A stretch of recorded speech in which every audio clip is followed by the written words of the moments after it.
Salut les champions, j'espère que vous allez bien et que vous êtes dans une forme olympique. Aujourd'hui, nouvelle vidéo, on va parler de mon analyse morpho-anatomique parce que ouais, ça fait je crois 3, 5 ans minimum que j'ai démarré la musculation. Et c'est vrai qu'à mes tout débuts, j'ai fait de la muscu pour faire de la muscu et atteindre mes objectifs. Aujourd'hui, je suis là dans un tout autre objectif, c'est de progresser, de rattraper un petit peu les points faibles que je peux avoir, même si les points faibles, on peut les déterminer lorsque l'on a vraiment une masse musculaire très importante. Moi, j'estime pas être le plus fort du monde actuellement. J'ai juste un corps athlétique et dans lequel je me sens vraiment bien, qui est plutôt sec. Donc bref, j'ai fait appel à un coach, à Rudy Koya, qui m'a déjà accompagné par le passé en 2018 lorsque j'ai commencé mon BPJEPS. Je l'avais pris tout simplement pour exploser mes performances. Là, j'ai de nouveau fait appel à lui parce qu'il est spécialisé dans sa branche en musculation. Du coup, il a fait toute une analyse morpho-anatomique pour moi, ce qui me permet d'avoir tous mes points forts, tous mes points faibles, comprendre un petit peu mieux ma structure osseuse et également du coup l'ensemble des muscles qui sont présents sur mon corps, qu'ils soient courts, longs, et surtout comment adapter l'ensemble de mes exercices et également que dois-je mettre en avant tout simplement. Donc c'est parti, on se retrouve directement sur mon PC juste à côté pour que je vous fasse un débrief le plus simple possible. Je peux vous le dire, je ne vais pas rentrer dans l'ensemble des détails sur les muscles, etc. Je vais les balayer de façon très large. Donc c'est parti, on voit ça ensemble dès maintenant. Let's go!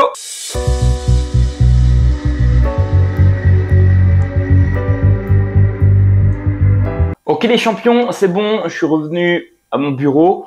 On va commencer directement avec l'analyse morpho-anatomique qu'il a pu me faire. Donc, j'ai pris un maximum de notes qui sont directement sur mon PC. Ce que je vais faire, c'est que je vais reprendre point par point. Donc, on va commencer point numéro 1 par la structure osseuse de mon corps. Ensuite, la structure musculaire. Derrière, on va enchaîner avec quelques points forts et points faibles. Vous allez voir, vous allez tout de suite les remarquer et comprendre de quoi je veux parler. Et dernièrement, tous les conseils qu'il a pu me transmettre de façon à ce que, une fois que je vais retourner à la salle, que je puisse évoluer, progresser bien sur l'ensemble de mon corps. Donc c'est parti. On commence directement du coup avec la structure osseuse. Alors, d'après lui, j'ai un physique de gorille. Donc, ce qu'il appelle gorille, c'est juste une classification qu'il avait écrit dans l'un de ses tomes 1 et tome 2. Donc, c'est plutôt cool quand vous voyez la tête d'un gorille. Bon, c'est impressionnant. Maintenant, ça a ses avantages et ses inconvénients. Déjà, quand vous matez la tête du gorille, le truc, il a des pecs assez gros, mais pas très longs. Il va avoir des avant-bras qui sont énormément longs, etc. Bref, let's go. Du coup, tu vois, par rapport à mon physique, il faut savoir que j'ai un buste plutôt long en débit de mon bas du corps. Ok, donc on va dire que mon haut du corps, la partie haute, en dessous mon menton en dessous mon nombril, on va dire que c'est bien plus long que celui de mon bas du corps. Donc ça va avoir aussi des avantages, mais également pas mal d'inconvénients. Vous allez le voir par la suite et le comprendre. Bras et avant-bras très longs. Ce qui fait qu'aujourd'hui, c'est pas forcément un gros avantage. Vous allez comprendre musculairement parlant, mais là, on va dire que mon ossature musculaire, mon ossature tout simplement, donc fait que j'ai des bras et des avant-bras surtout hyper longs. Et crois-moi que quand tu as des avant-bras qui sont hyper longs, tu vas vite comprendre que ça a vraiment beaucoup de désavantages. Derrière, j'ai plutôt une bonne cage thoracique. Ok, on va dire qu'au niveau de mes côtes, j'ai des côtes qui sont bien voyantes ou ce qui me permet d'avoir pas mal de profondeur. Vous allez voir qu'ici aussi, ça a pas mal d'avantages. Bonne cage thoracique du coup qui a une mi-côte assez longue. Bien sûr, il met davantage de détails, mais moi, je vous l'ai dit, je fais au plus simple. Clavicule, pas trop courte et pas trop longue non plus. Et il va y avoir un gros désavantage par la suite, surtout pour les mouvements de développé couché, ok, incliné pour travailler le haut de mon corps, où je ne suis pas du tout avantagé.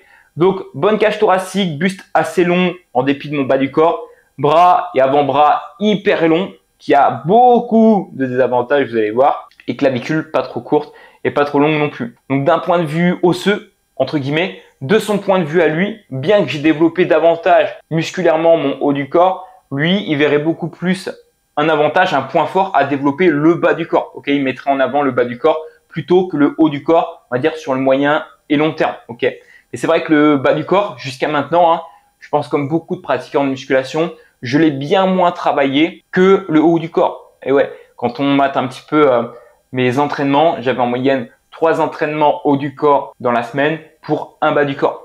Et je tends à modifier ça, vous allez voir du coup, pour rattraper ce léger déséquilibre. C'est pas méchant, mais en tout cas, je pense que si je suis fait pour avoir un bas du corps monstrueux, j'ai envie de voir comment ça peut faire. Derrière, on continue, structure musculaire. Alors, à mes yeux, c'est aussi le plus important parce que quand tu connais ta structure musculaire, quand tu connais comment sont faits tes muscles, leur longueur, etc., tu peux adapter tes amplitudes, tu peux adapter aussi les mouvements, les exercices que tu fais dans le but d'une progression beaucoup plus rapide.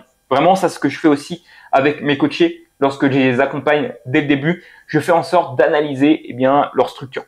Donc, on commence structure musculaire du coup. Bas du corps dans un premier temps. Chaîne postérieure. Du coup, le gros avantage, c'est que j'ai des longs fessiers et malheureusement, je vais avoir des ischio-jambiers relativement courts. Relativement courts, on dirait même mes biceps tellement ils sont courts. Ouais, on va le découvrir par la suite, j'ai des biceps ultra courts. Ischio-jambiers courts, ce qui fait que c'est pas très avantageux esthétiquement parlant. Avantage, c'est que j'ai des fessiers longs, ok, plutôt ronds entre guillemets. Le bout d'une meuf, si je le développe bien, jusqu'à maintenant, je n'ai pas trop travaillé, mais il va être temps de pouvoir remédier à tout ça. Derrière, du coup, chaîne postérieure. Les mollets sont plutôt de taille classique, on va dire qu'ils sont plutôt normaux, ils sont pas dégueulasses. En plus, j'ai toujours pris le temps de les travailler, même si c'était pas forcément quelque chose qui fait kiffer. Et au niveau des quadriceps, du coup, l'avant de la cuisse, on va être sur des quadriceps normaux, on va dire même un peu plus longs que la moyenne des personnes, donc ça va être un gros avantage. Et dans tous les cas, c'est un antagonisme donc des ischio-jambiers, ce qui fait que c'est totalement logique. Quand tu as un endroit, un muscle qui est ultra court, bien à l'avant, à l'arrière, tu te doutes bien que en général, le muscle en question va être beaucoup plus long. Okay, c'est ce qui se passe avec mes biceps. On va revenir dessus dans quelques instants. Ok, on continue du coup haut du corps. J'ai des deltoïdes plutôt longs. Ok, donc au niveau des épaules, c'est relativement long. Au niveau de la portion, ce qui fait que ça va être avantageux surtout sur le long terme pour développer des sacrées épaules, mais aussi ça va être assez désavantageux pour certains exercices au niveau des pectoraux. Niveau trapèze et dos, c'est correct, c'est plutôt même incroyable, j'ai envie de te dire, c'est jusqu'à aujourd'hui mon point fort que j'ai réussi à développer sans trop me prendre la tête en la faisant ultra simple sur des exercices type traction, rowing, bûcheron, etc. Donc plutôt cool. En revanche, pectoraux courts, et ça pue la merde. Quand on a des pecs courts, on sait dorénavant qu'on n'aura pas forcément des pecs énormes. Et c'est pour ça que quand il m'a dit que j'allais pas avoir un physique pour faire le kéké sur la plage, c'est parce que quand t'as pas de pecs qui peuvent être énormes, ouais, tu peux pas t'amuser à faire le kéké sur la plage, sauf si t'es sec. T'es sec et t'es bien dessiné. Donc ça passe crêpe. Ok, du coup par rapport à ça, pecs courts par rapport à mon buste. Ok, c'est-à-dire la longueur de mon buste. Mes pecs sont vraiment courts et s'arrêtent vraiment bas. Bref. Et derrière, du coup, biceps courts aussi. Alors ça, je vous le dis, c'est la merde. Ça, c'est la cata parce que quand tu as des biceps courts, finalement, tu es limité dans leur progression, leur développement musculaire. Et il faut vraiment que tu adaptes à la fois les exercices et aussi surtout les amplitudes. Parce que qui dit biceps court peut aussi avoir beaucoup de désavantages, beaucoup plus faibles, ok, sur des mouvements où tu vas être en surextension. Donc c'est là qu'il faut faire attention aussi, il faut être assez intelligent. D'ailleurs, c'est le but de la muscu, c'est de travailler de façon intelligente, de se comprendre pour adapter sur le terrain directement. Et du coup, à l'inverse, comme je le disais, biceps courts, qui fait que j'ai des triceps relativement longs. On va dire qu'ils sont pas extrêmement longs par rapport à toutes les autres personnes, mais on va dire qu'ils sont plutôt de taille généreuse. Ça aurait pu être pire et que du coup, ça va me servir pour faire en sorte que j'ai des biceps, des bras dans la globalité, on va dire, beaucoup plus imposants.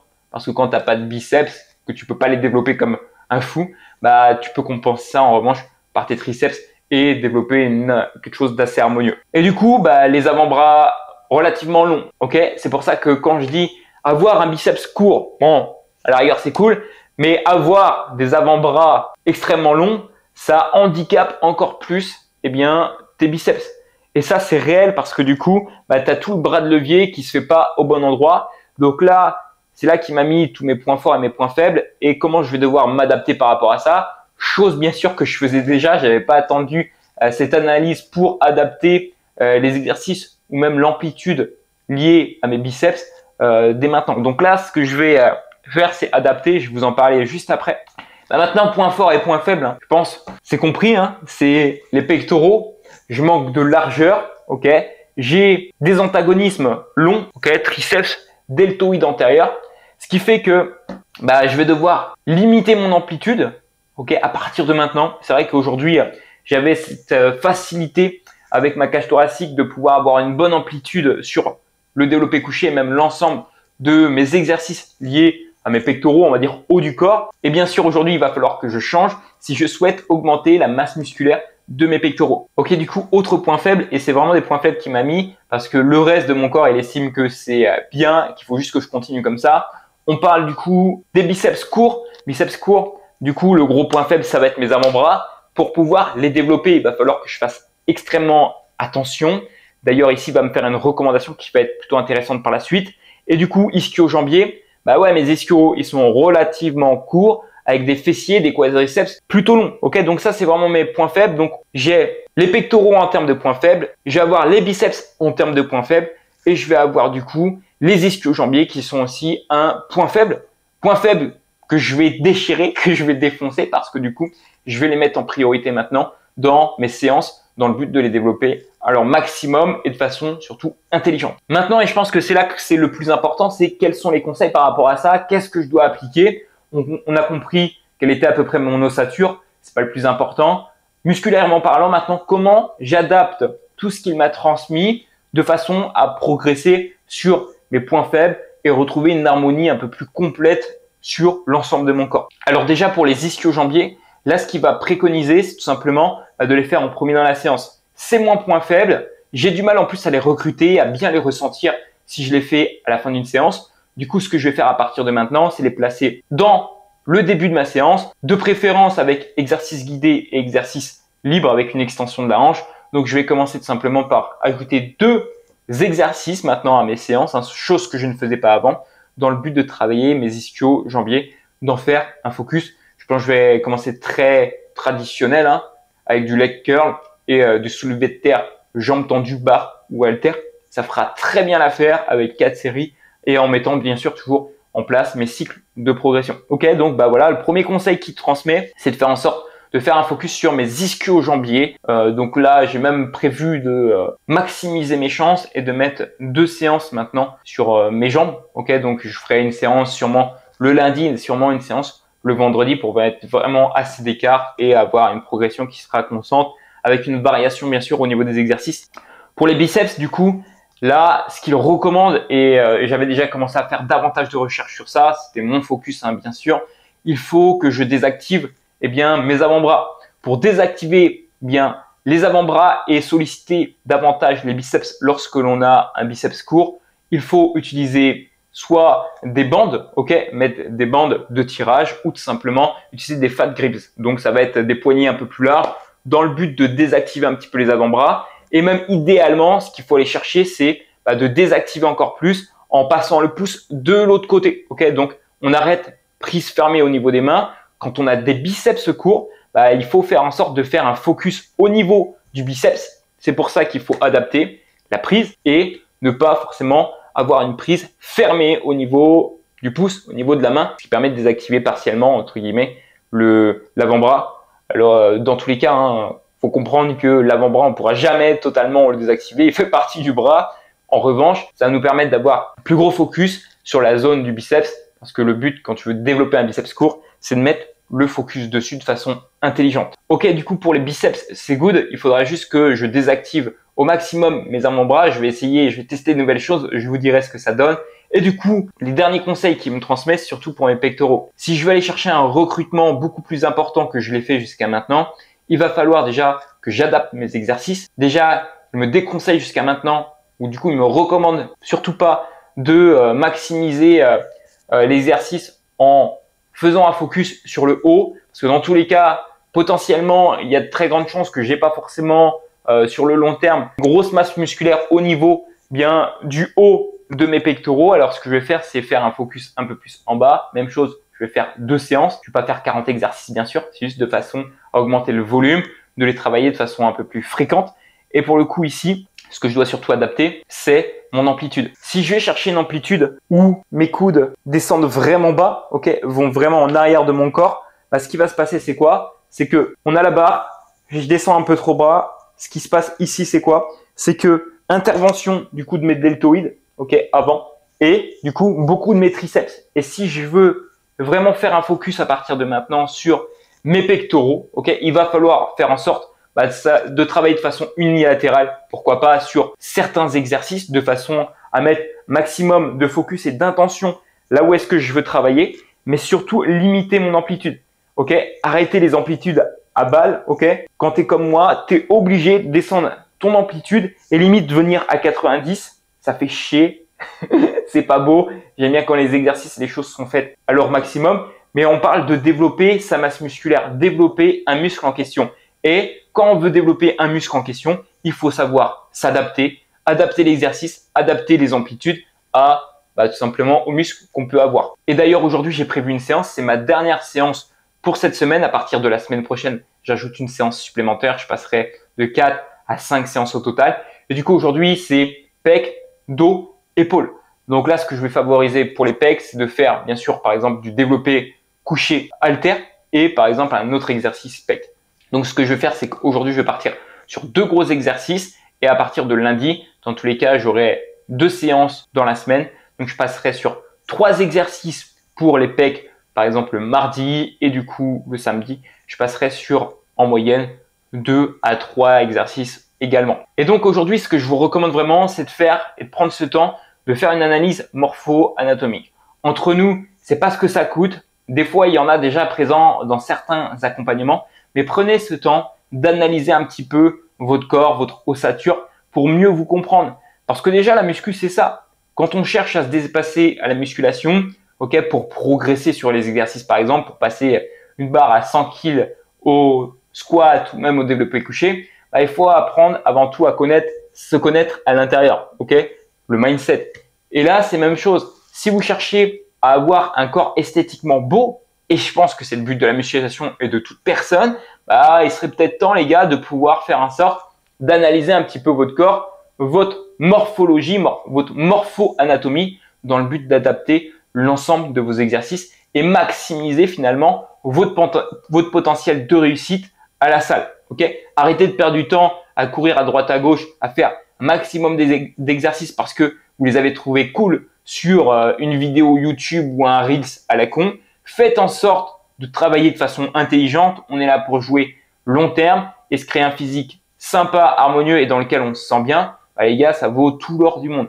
Donc battez-vous pour ce qui compte pour vous, ok, notamment votre physique, votre condition physique, et allez faire cette foutue analyse morpho-anatomique. Croyez-moi, ça vaut le détour. Et en plus, pour le prix que ça coûte, ça vaut vraiment le coup. Voilà les gars, j'espère que cette vidéo vous aura plu en tout cas. Moi, ça a été un réel plaisir que vous partagiez ça. Je vais aller travailler encore plus fort à partir de maintenant. Et je vous encourage également à faire la même chose. En attendant, pour ne pas louper les prochaines vidéos, comme d'habitude, pensez à vous abonner et à activer la cloche des notifications.